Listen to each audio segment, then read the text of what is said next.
ये बहुत बड़ी खबर है। उत्तराखंड में अचानक से इतना हिंदू मुसलमान कहां से हो रहा है और क्यों हो रहा है? मतलब क्यों उत्तराखंड के, एक ध्यान से सुनिएगा, बड़ी खबर है। उत्तराखंड के एक इलाके से मुसलमानों का पलायन शुरू हो गया है, ऐसे दावे किए जा रहे हैं। ऐसी खबरें आप तक पहुंची होंगी।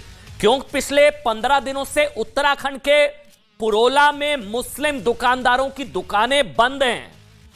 क्यों मुस्लिम समुदाय के खिलाफ वहां के लोग प्रदर्शन कर रहे हैं? बड़ी खबर है, फिर देखिए आप।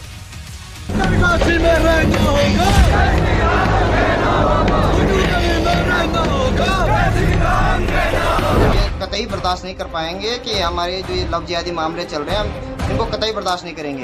यहाँ पर जो है बाहरी तत्वों के लोग जो यहाँ पर आए हैं, वो पता नहीं किस तरीके से यहाँ पर लोगों को बला फुसला कर जो है यहाँ की नाबालिग बच्चियों के साथ उनको बेला फुसला कर ले जा रहे हैं।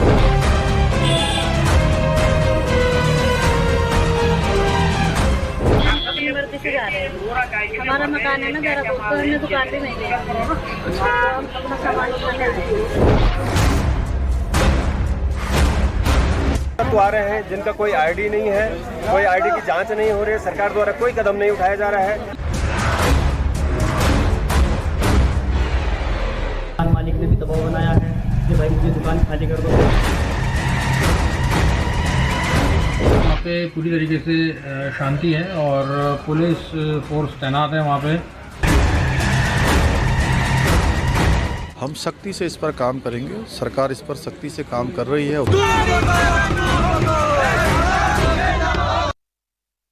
अच्छा, हो ये रहा है कि उत्तराखंड के कई इलाकों में ना, खबर को समझेगा बहुत आराम से, मैं आपको समझाऊंगा। पिछले 15 दिनों से ना बहुत टेंशन है, बहुत जबरदस्त तनाव है। पिछले 15 दिनों से प्रदर्शन हो रहे हैं। मुस्लिम समुदाय के लोग पिछले 15 दिनों से अपनी दुकानें नहीं खोल पा रहे हैं, इस तरह की रिपोर्ट्स आ रही हैं। पिछले 15 दिनों से मुसलमानों के पलायन की भी खबरें आ रही हैं। और कई, मतलब इस सब की वजह है लव जिहाद, ये जो कहा जा रहा है।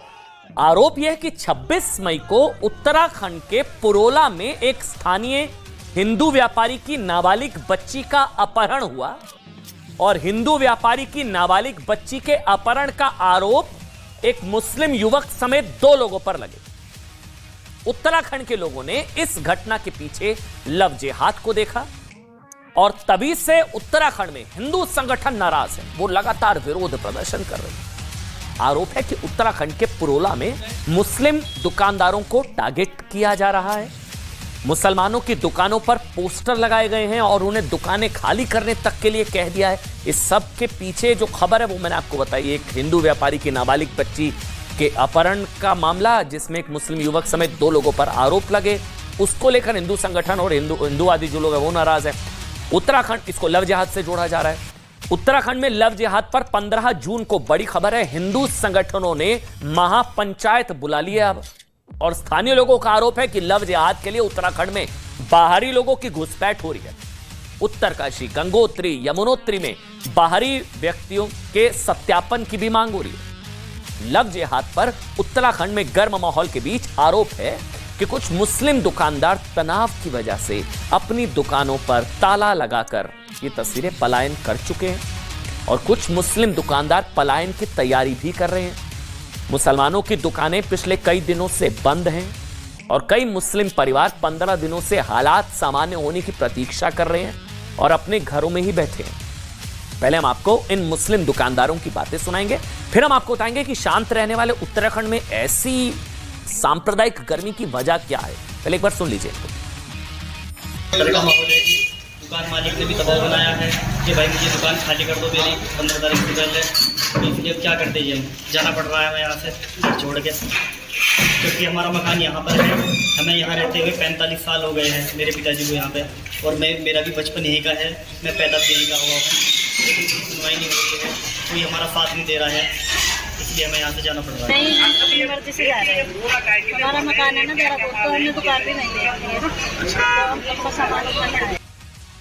अच्छा, सिर्फ एक जगह नहीं उत्तराखंड में, मतलब जहां लव जिहाद के खिलाफ उग्र प्रदर्शन हो रहे हैं, बल्कि पिछले 4 महीनों में उत्तराखंड में लव जिहाद के कई मामले सामने आ चुके हैं। बताया जा रहा है कि उत्तराखंड में लव जिहाद के मामलों में पिछले साल के मुकाबले 50% की बढ़ोतरी हो गई है।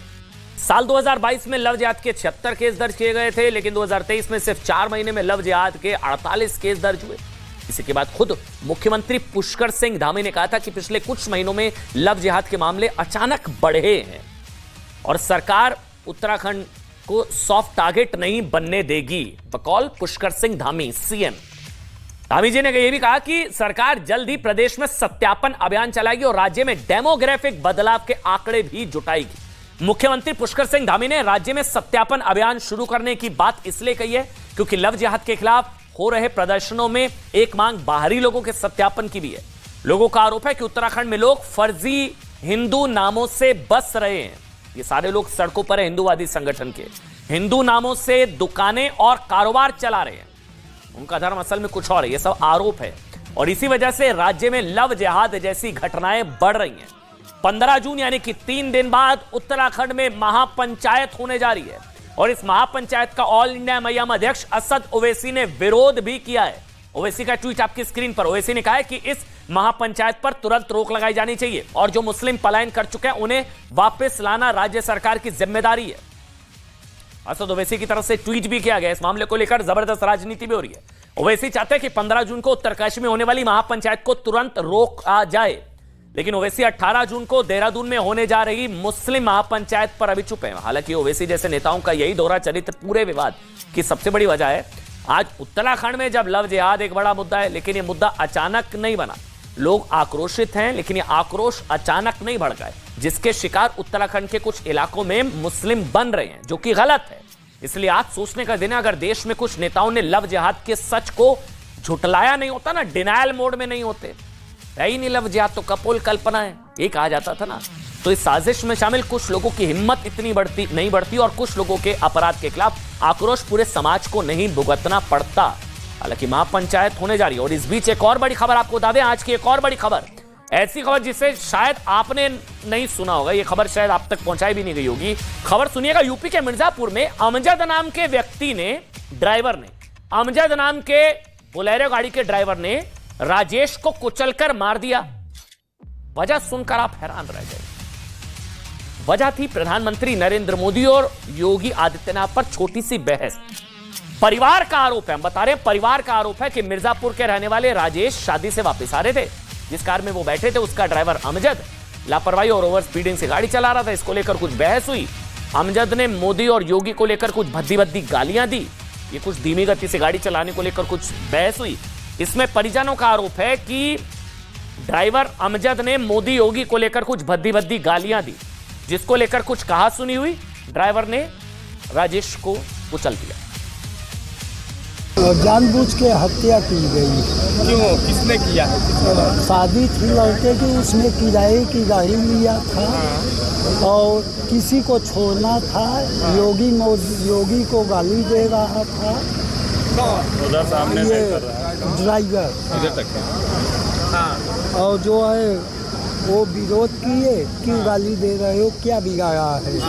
उन्हें गाड़ी से बोले कि गाड़ी रोको, रोके जब तो उसने जानबूझ के गाड़ी चढ़ा दी।